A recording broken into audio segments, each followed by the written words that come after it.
Thank you, Monica. My name's Matthew. I have alcoholism. Wow, what a great weekend so far, right? What a great weekend so far. What's one? Is this an audience or an oil painting? Sorry. No, I've really enjoyed myself, and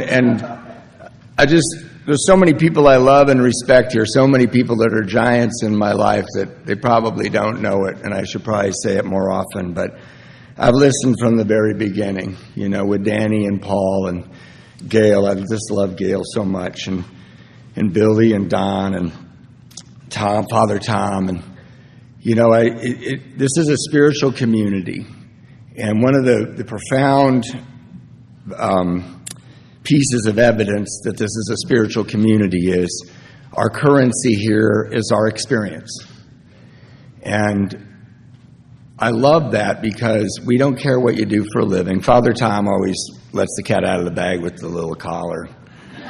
But we don't care what you do. We don't care what status you have. We don't care what your sexual orientation is. We just love you for your experience.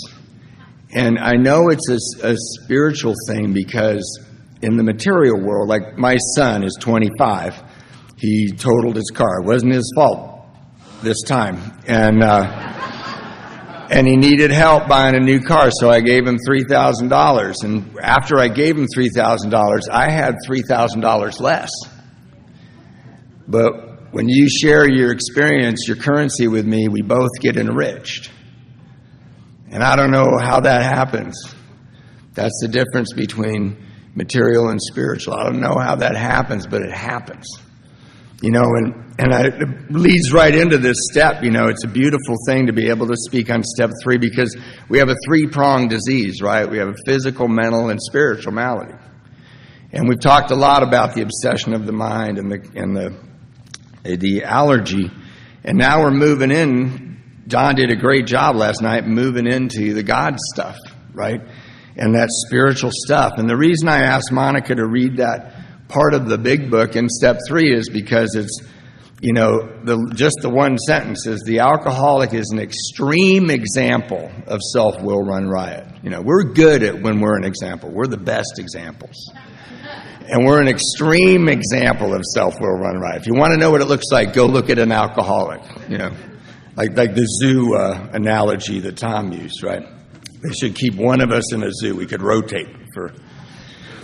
But I think about that, like my extreme example of self-will run riot. And what does step 3 say? I'm going to turn my will and my life over to the care of God.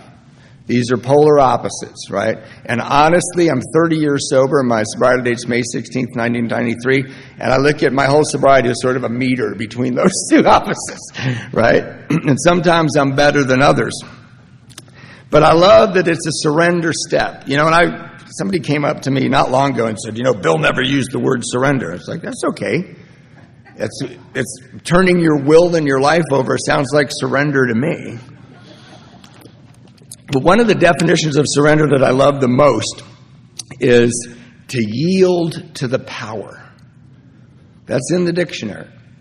And so that's definitely what we're doing, right? We're yielding to the power. But I do want to use my currency here. I want to talk about, my experience with step 3 because I know that in this beautiful group of people, there's every one of you is so valuable because our currency is our experience. In fact, I want to give an example of that. I got sober in Hermosa Beach at the Hermosa Beach Monday Night Men's Stag. Woo! I know there's like 2 people who know that meeting, but anyway, and there's a back room where I used to go to the noon meetings, and when I was a year sober and was pretty sure I knew everything there was to know about AA, I was sitting in a men's stag circle at noon, and this guy shared, and he goes, man, I got 15 days. And he goes, I'm coming out of my skin. I'm lonely. I don't have a driver's license. I live in the back room at my friend's house. And he goes, I don't know if I'm going to make it. And the guy, this is a true story. The guy next to him turned to him and goes, dude, I got 17 days. Keep coming. It gets better. That happened. And that guy had currency that the other guy needed. He didn't want to hear from an old timer. He wanted to hear like, no, yesterday I felt exactly like you do. But you'd be amazed what can happen, right? But my experience was I had a sponsor that he asked me to read the doctor's opinion, and I read it, and I underlined stuff. He told me to do that. And then I went to his apartment, and he had me read it with him, and we discussed it. And I was new and full of self-centered fear, and he had one of those apartments where you pushed a little buzzer, and this metal gate would open, and then you'd walk through the courtyard and go into his apartment. And I remember, first of all, my first thought about my sponsor was, God, he doesn't really listen very well.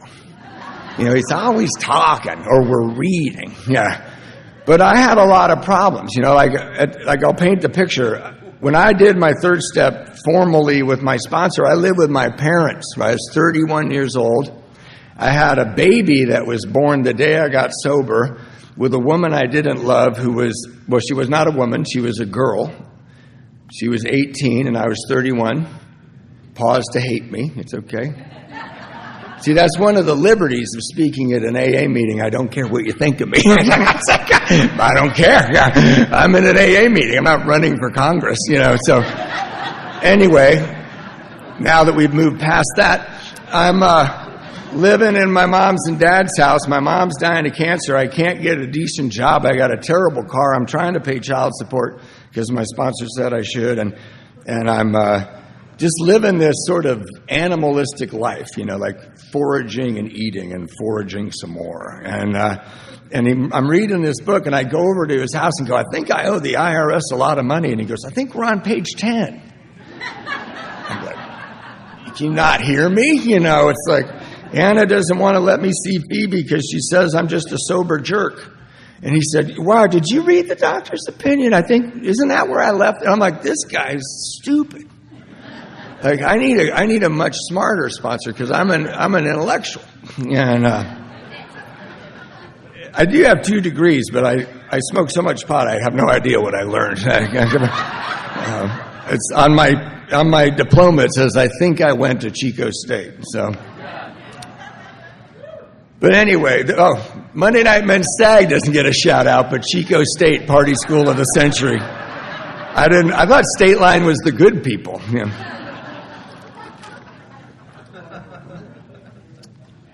But I would ring that buzzer, and he'd let me in the gate, and I'd walk across that courtyard, and I was sure that people were looking out their windows going, look at that alcoholic, look at that guy.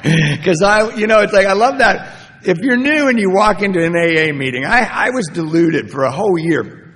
I would walk across an AA meeting and think, they're all looking at me and talking about me. You know? And remember that? I'm not the only one, I know.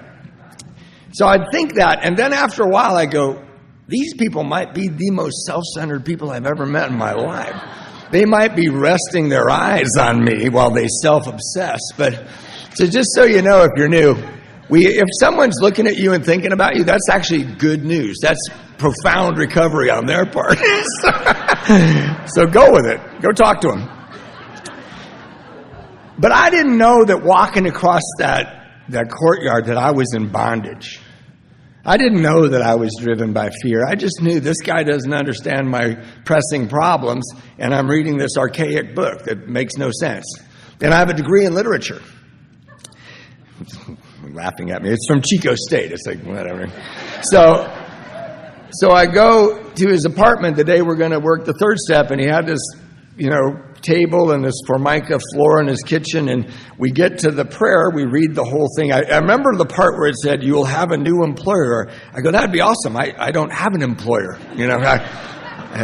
Any employer would be really good. But it really didn't make any sense to me, He's our, all that stuff in the third step. I loved so much that Billy kept saying, but when you're new, that doesn't make any sense. And I was new, and I'm like, what? I'm reading this stuff. I will have a new employer. I'm the actor and the director.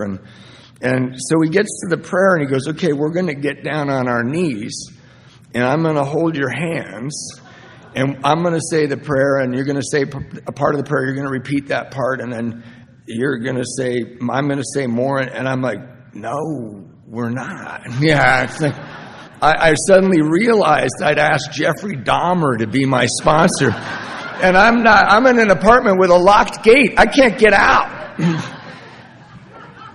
And so I got down on my knees with this guy, and we're holding hands nose to nose, and he says, God, I offer myself to thee. And I said, God, I offer myself to thee. He said, to build with me and to do with me as thou wilt. And I said, to build with me and to do with me as thou wilt. And he said, relieve me of the bondage of self. And I said, oh my God, really? Really? Can that happen? I walked across that courtyard in the bondage of self. I just didn't know what to call it. Take away my difficulties, that I might better do thy will. It's beautiful, and I can see beauty. As uncomfortable as it was making out with this guy on his kitchen floor, I got the prayer, And I got up, and actually Don talked about this pretty clearly last night. I didn't feel different other than I had done something I really didn't want to do because I don't want to live like I live. And I go, okay, I'll kneel on this serial killer's floor and we'll do this. And he just goes, okay. And I said, well, what does this mean? What does it mean to turn my will and my life over? And he goes, well, we just read all about it. And I'm like, yeah, can you translate it into the 20th century? And he said, well, do the rest of the steps with all your might. Like, go do an honest fourth step. And actually, Bill does talk about that in the 12 and 12. He said, kind of, what do you do now that you've turned your will and your life? Well, the biggest evidence that you've done that is you do the rest of these steps that nobody wants to do. Right? And so I did that prayer, and I didn't know, if I was doing it in my daily life. I can tell you I wasn't. And I'll tell you, if you're new in here, if you're in your first year, there's a lot of things that people do that are turning their will and their life over to the care of God that are very simple and very subtle. And I have an experience of that where I was kind of where that 16-day guy was, where I was like, nobody cares, I got a driver's license now. I still live with my parents. I can't get a decent job. I'm working at the loading dock for a newspaper from midnight to 4 a.m.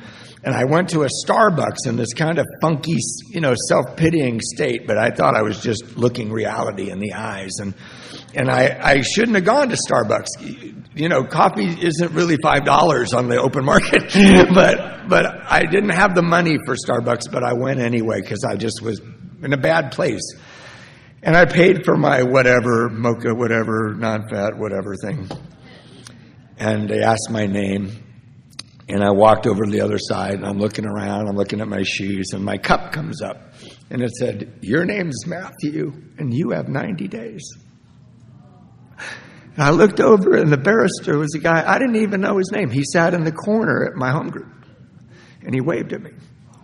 And I had 90 days. Let's hear it for Steve. Yeah. Or let's hear it for God, right? God shows up disguised as your everyday life. Paula Darcy said that, and then Richard Rohr ripped her off. Ask him. But God shows up disguised as your everyday life. He was not being self-centered. Because, see, that's that freaky newcomer that's always looking at his shoes, And I felt better for the rest of the day. So what did it look like? What did it really look like, Because I find this is an ambiguous step. I remember I have this guy, Iden. I love this guy's sponsor. He's got a pompadour haircut, sleeve tattoos. And if I started a business, he'd be my first hire. He's one of the most brilliant men I've ever met. And he works so hard. And one day he called me and goes, I'm working a perfect third step. And I said, really? And I go, how do you do that? And he goes, well, I wake up in the morning and I think, I want to go dirtback riding. I want to take my kids out. I'm going to build a ramp for skateboards in the backyard. I want to go to the beach. I'm going to listen to some music. And then I roll over and I wake up my wife, Terry, and go, what are we doing today, babe? So he turned his will and his life over to the care of his wife. Right. But that's the point, right? We're extreme examples of self-will run riot. And I know a lot of men in this room, and maybe women, I just speak for men, is we would go ahead and do what we wanted to do. And somebody over here is like, God, I wish they'd hang out with me. So what did it look like in my life? I'll give you my favorite example of what step 3 looked like. And I didn't even realize it when I was doing it.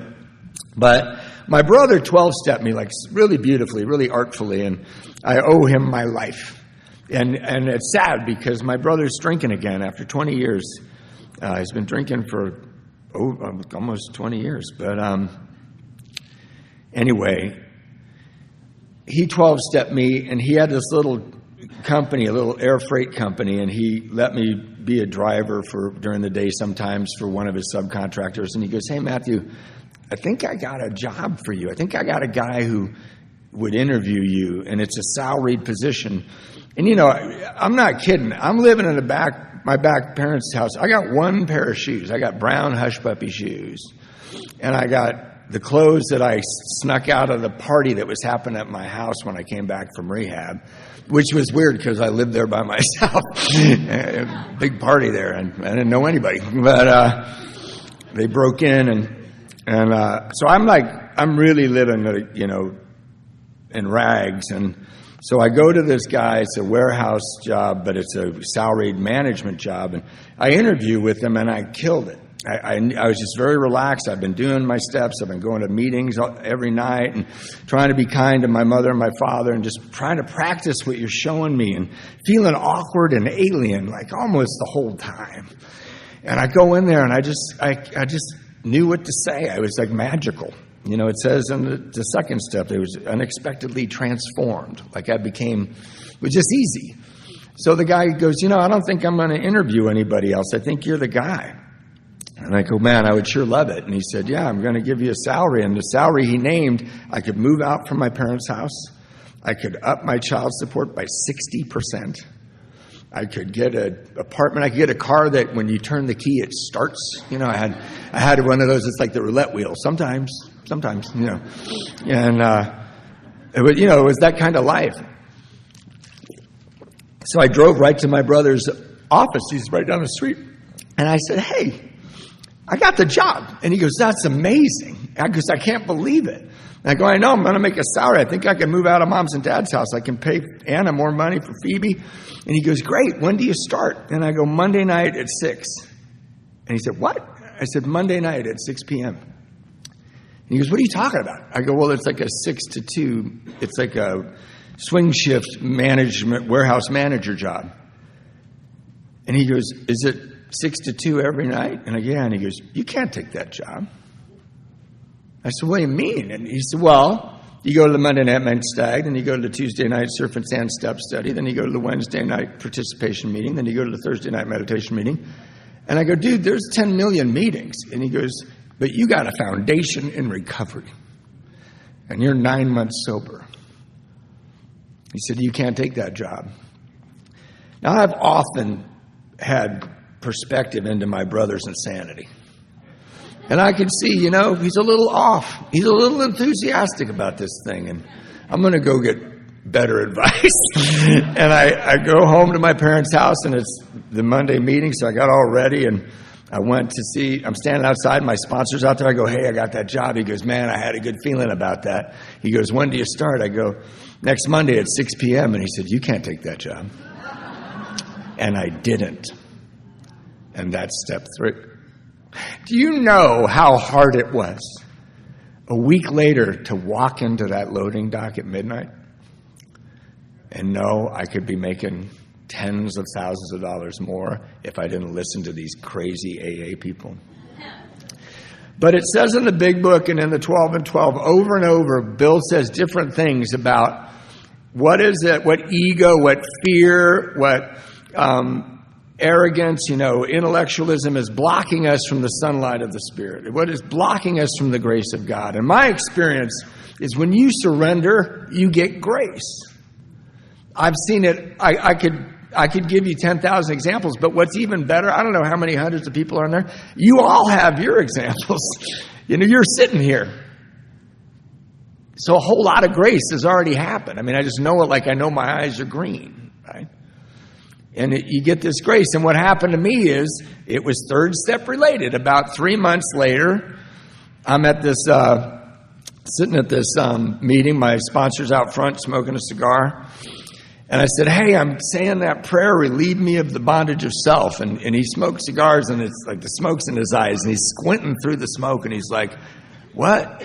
And I go, yeah, I'm saying that prayer, relieve me of the bondage of self. And he goes, I got an idea. Why don't you help God out and relieve yourself of the bondage of self? And I'm like, what are you, the Riddler? I have no idea what that means. And he said, well, why don't you go do something nice for somebody and don't tell anybody? And I didn't say it out loud, but I thought, why would I do that? Right? I'm still in the me part of the program. So I walk into the Monday Night Men's Stag. We're all in there. We're beach guys. We're all in our beach clothes. And there's 100 guys in there. And I got my seat. And in the beginning of the meeting, we say, is anybody visiting from out of town? This guy says, my name's Kevin. I'm visiting from Australia. And for all of you Australians, I'm really sorry about that accent. I just needed to be real. But I go, oh. He says, I'm going to come back once a month. I'm going back and forth from Australia. And I go, I'll remember that guy's name. Right? So 30 days later, I've forgotten all about Kevin. And he walks in, and I recognized him because he wore a suit. He came straight from work. And I ran across the room. I go, your name's Kevin. Welcome back to the greatest meeting of Alcoholics Anonymous in the world. And he goes, man, you remembered my name. And I said, yeah, it must be hard traveling, and you really hit the jackpot when you came to this meeting. And he goes, what do you do for a living? I go, I stack newspapers on loading dock. I'm very fulfilled. But thank you. And he said, I didn't understand you. Can you come outside with me? And we went out. It was very noisy in there before the meeting. And I went outside, and he gave me his card. And he goes, look, he's the vice president of an international airline. He said, come to my office in a couple of days. He said a day. I don't remember what day it was. And wear a suit. And bring your Department of Motor Vehicles readout. And I looked down at the card, and I go, okay. So I'm Irish Catholic. We have a suit for weddings and wakes, black suit, black tie, white shirt.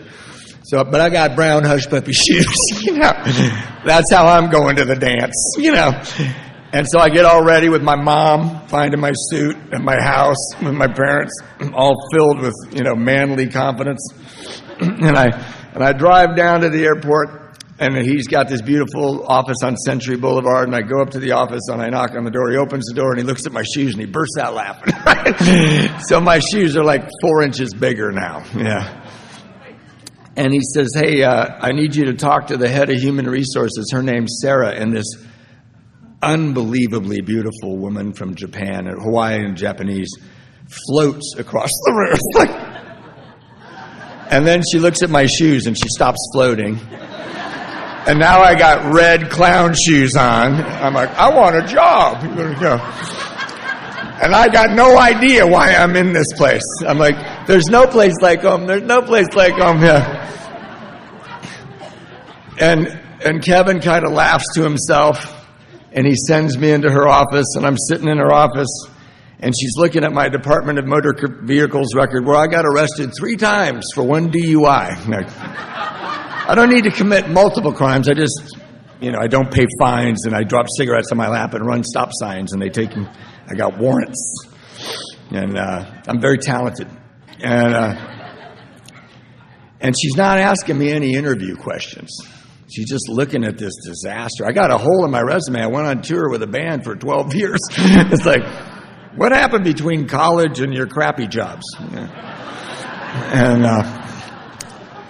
so she doesn't say anything. So I'm just sitting there with my shoes ever growing, and she walks into the other room where Kevin's office is, and I can hear him. I can hear him through the wall. He's not going to fly the damn planes. He's going to put people on them. Gotta love AA, man. I love those people. So she comes in shaking, and I'm totally calm now. I'm relaxed. She's effed up. And I go, she looks at me, and she goes, we're going to hire you. And I'm like, that's right. I did not. I'm like, thank you. What is this job? Like, nobody told me, I was told to wear a suit and bring my personal records. And I got this job. Surrender grace. Surrender grace. I wasn't looking for a job. I was trying to remember the guy's name. Had I gone, that guy's VP of the airport, I'm going to go schmooze the hell out of him. I'd probably still be working at the loading dock. I just wanted him to feel welcome. I wanted him to get his cup of coffee that said, your name's Kevin. You visit once a month. And God came rushing at me. You know, I hear people say in Alcoholics Anonymous, you know, I can't believe the life that God has given me. And I've, over the years, particularly over the last few years, I've thought, I don't know if that's the way I see it.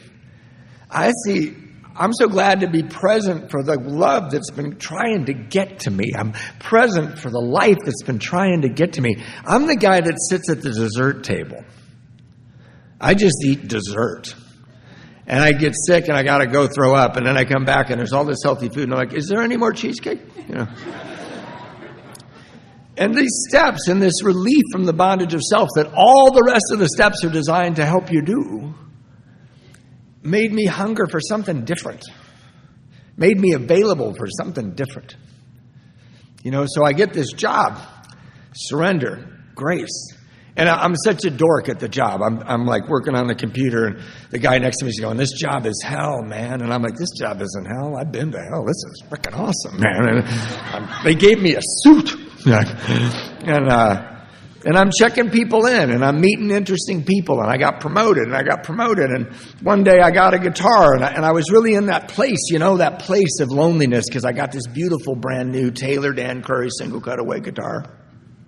All the guitar players are jealous now, and I love that part. And but nobody at the airport trusts me because I got hired by the vice presidents, and I don't party, and I don't chase women. What am I going to do? Hey, babe, I live with my parents. Yeah, I got a baby, but let's not talk about that. Yeah. And I got to go at night to this thing called A&A. But you want to go out? You know, like I'm no chick magnet at the airport, and so I'm kind of lonely, like I can't show them my guitar, and I'm going to go home to my mom and dad who somehow think rock and roll was the cause of my alcoholism. You know, half my family tree died of alcoholism, but for me it was probably Mick Jagger's fault. Right? And so I walk out to the employee bus, and I'm standing there. I go, God, man, no one's going to look at this guitar. And it suddenly wasn't as cool. And I know that's weird. I just wanted someone to validate it and see. It's beautiful. It's so beautiful. And even the cases for Taylors are sexy. And there's this woman standing there, and I turned to her. I go, hey, can I show you my new guitar I bought today? She kind of had that attitude. She turned to me and she goes, I don't look at strange men's guitars. So now I'm like 10 times lonelier, and I'm a creep at the bus stop.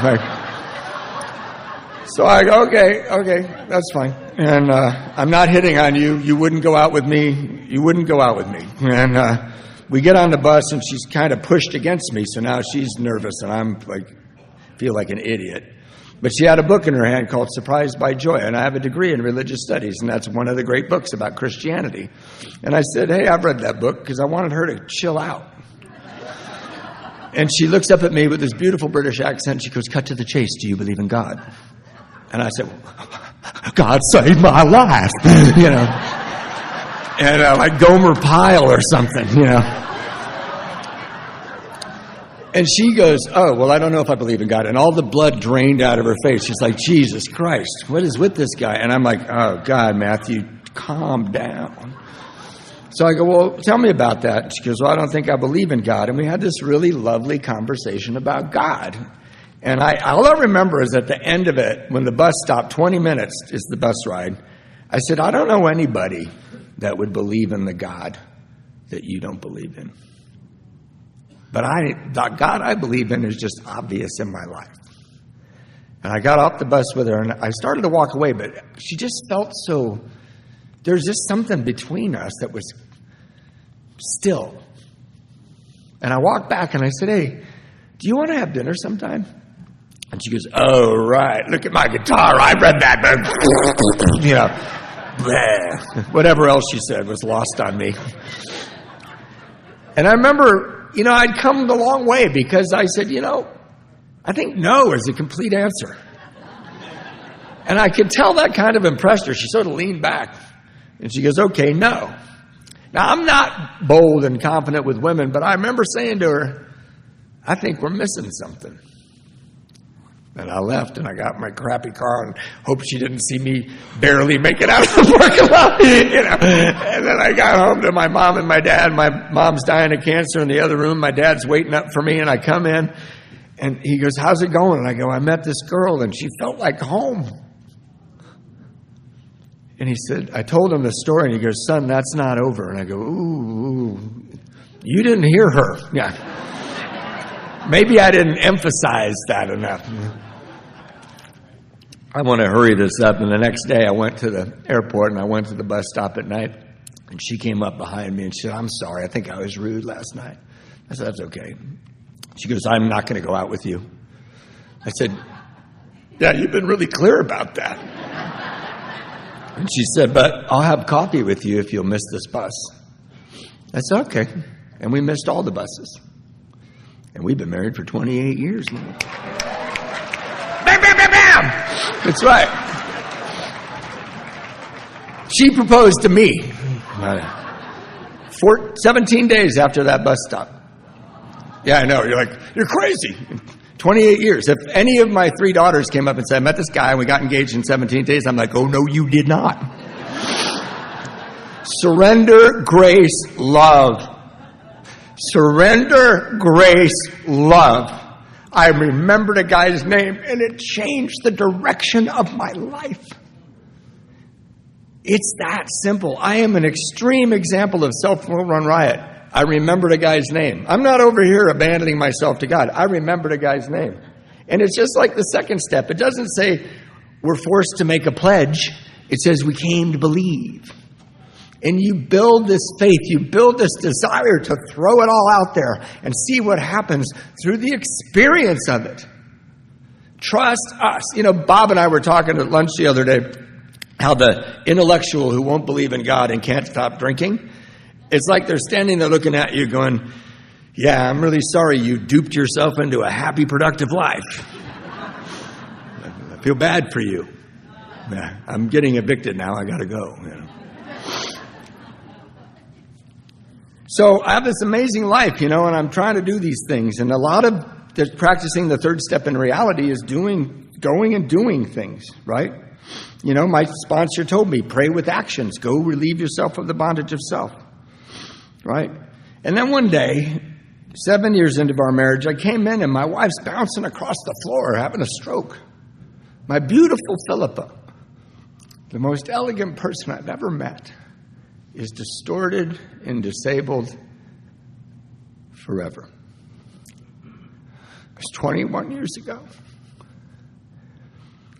And there was a lot of hustle and bustle and sirens and craziness. And in the ambulance, I called my sponsor, and we got to the hospital, and it was really bad. It wasn't a little stroke.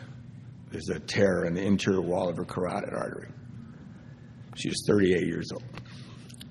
And for 10 days, she was going to be in ICU, and then they were going to hopefully move her to another level in the hospital, another level. And I got to go to a new job that I just got, a really good job, to training at the 8th day of those 10 days.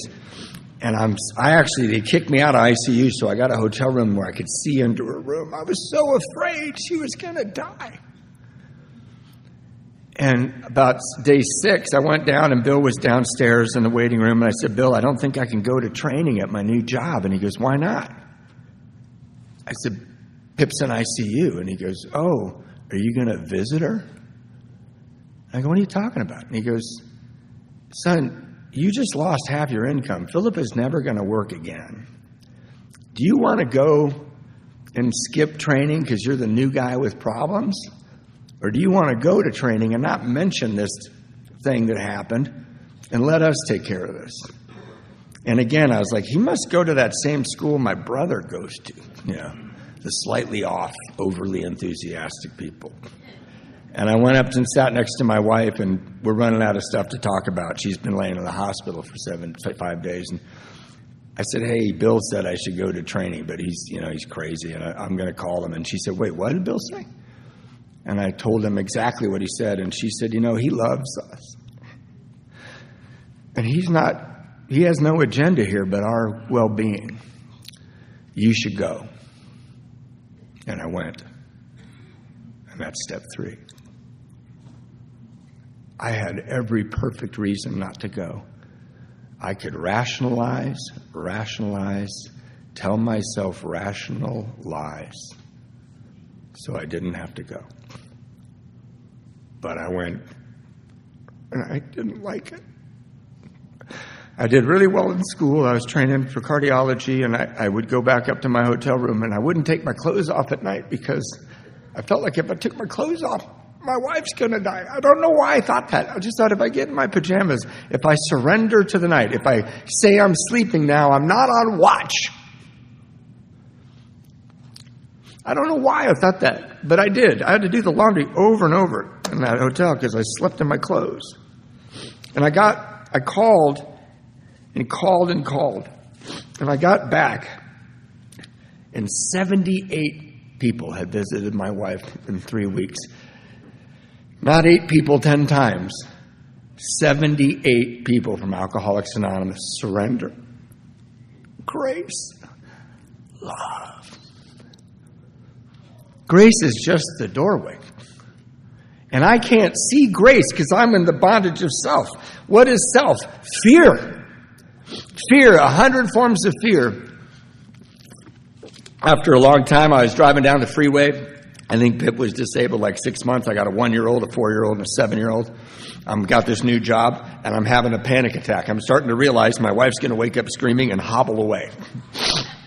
She's going to realize she married the wrong guy. My kids are going to all end up in therapy, and I'm going to get fired.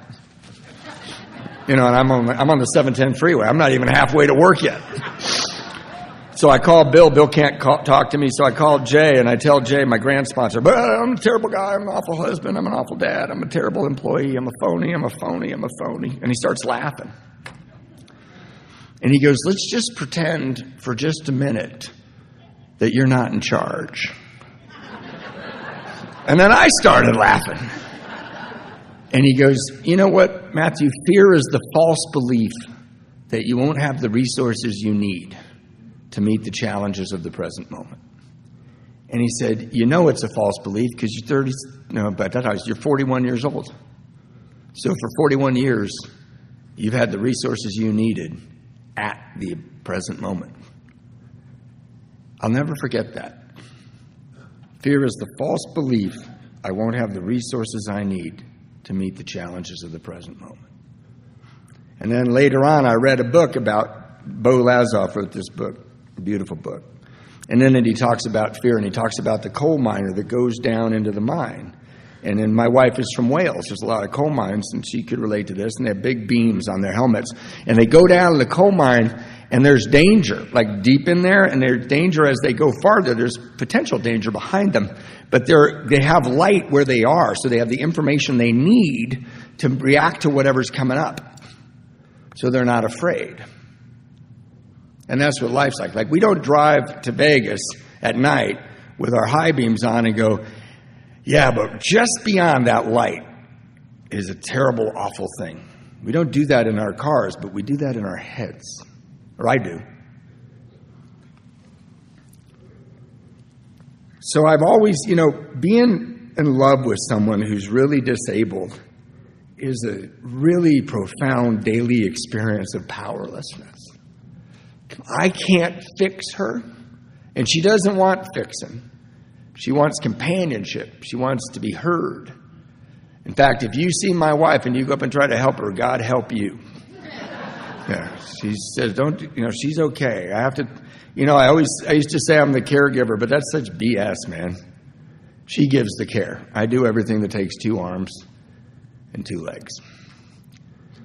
And every day I've had the resources I've needed to meet the challenges of the present moment. But I want to tell the truth about me, Don brought it up. I think Tom brought it up. I wake up and my computer boots up in negative mode, right? It always does. It boots up and it's like, you're never going to have enough money to retire. I'm like, wow, I barely opened my eyes, man. And then I roll my feet over into the side of the bed, and it's like Pip's gait is going. She's going to lose that hip. She's going to be wheelchair bound for sure. Like, okay, thanks for checking in. And then I got to walk down the hall and make coffee for my wife, and it's like, I bet you Rory's anxiety is going to come back. And then I realize when I get to the coffee maker, I forgot to take my powerless pill. I just forgot to take my powerless pill. That's what's going on up here. And if you're new, there's no pill. It's an analogy. So, and then I go, oh yeah, I'm powerless and my life is unmanageable. And step 3 is news for those people when it says your life became unmanageable. The big news is we're never going to invite you back for management. Step 3 is there's a new manager, right? I have a great resume. I'm like, I'm ready to be the manager now. And they fall through the mail slot, Sometimes I break into the manager's office like a monkey and play with the computer, and things don't go well in operations for a while. Life's a banquet, man. I'm not the chef. I'm the guest. I've been invited to participate and be a good guest. I used to sit at the dessert table. This wants pleasure. This is a pleasure seeker. This yearns for joy. This is the bondage of self. This is surrender, yielding to the power. The thing, Bob and I were talking about this with Marnie, pleasure. The thing about pleasure is it pretends it's hard to catch. But it's easy to catch. Bob said it doesn't even run away, it stands still. And you catch it. And if you're like me, you catch whatever pleasure and you drain everything you can out of it till you're degraded, your friends are degraded, you're in the newspaper for all the wrong reasons. But pleasure, you can't chase joy. You can't chase joy. You got to make room for joy. And that's what this step is about. I'm turning my will and my life, my actions and my thoughts, when I take my powerless pill, to what I love, the best description I've ever read of God is in Advaita Hinduism. The Brahman is the timeless plenitude of being. And when I surrender to the timeless plenitude of being, I understand that I'm not just supposed to eat the dessert. Like Brussels sprouts are actually okay. Bitter's good. Savory's great. I get to go and be there. And I'm going to end with this. We've talked about the serenity prayer a few times here. And it's so beautiful, a prayer, and I missed it for so long. I would sit in there. I'm like get to the point kind of guy, right? I'm the Cliff Notes English student. And we're standing there saying, God, grant me the serenity to accept the things I cannot change. I'm like, okay, so patience to put up with the BS I don't like. That's what that means. I thought that for years, probably 6 or 7 years. Give me the patience to put up with all this. It doesn't say that. It says, grant me, gift me spiritual centeredness, peace, inner peace, to accept things as they are. God's showing up disguised as my everyday life. Sometimes my third step, just the other night, I was actually thinking of you guys and coming out here, and I got a reservation at a restaurant in modern times where you get 18 texts and an email. Are you coming? Are you coming? Are you coming? Are you coming? Are you coming? I'm like, Jesus Christ, I called and made a reservation. You know what I mean? Like all of a sudden they're invading us. Show up at 7:30 or you'll die. I got a disabled wife. I got to where we could walk to the restaurant from our parking place if she weren't disabled. And I'm like, we got to go faster. We got to go faster. And I'm like, wait a minute, man. Slow down. She feels this. Hang out with Pip. You may not get that reservation, but you're going to have a hell of a walk to the door. I made room for joy. So grant me the serenity. Grant me serenity. It actually says in the promises, we will comprehend the word. Grant me the serenity to accept the things I can't change. Invite life in. Come on in. All the doors and windows are open. The courage to change the things I can. My experience is if you're practicing these steps, like step 11 and all of these steps, and you're getting some serenity and accepting life, eventually you're going to have to change the things you can because they keep popping up in front of you. They're the things like, man, I felt really good until I started thinking about sleeping with her. I really felt good until I took somebody else's dessert and everybody stared at me. I'm doing gluttony and lust, and they're not like unique to me, so stop judging me. No. You know, if I do this thing, I'll make more money. It's not totally honest. After a while, you got to change those things because you got some serenity and you're the only thing that's troubling the waters. And if you're granted serenity, if you get that gift of these diminishing, these ego diminishing, these freedom from the bondage of self, elegant exercises, if you get that serenity and rise up in the morning and just try again to believe you can change, wisdom is the natural byproduct of that. I just love AA. And I love you. Thank you.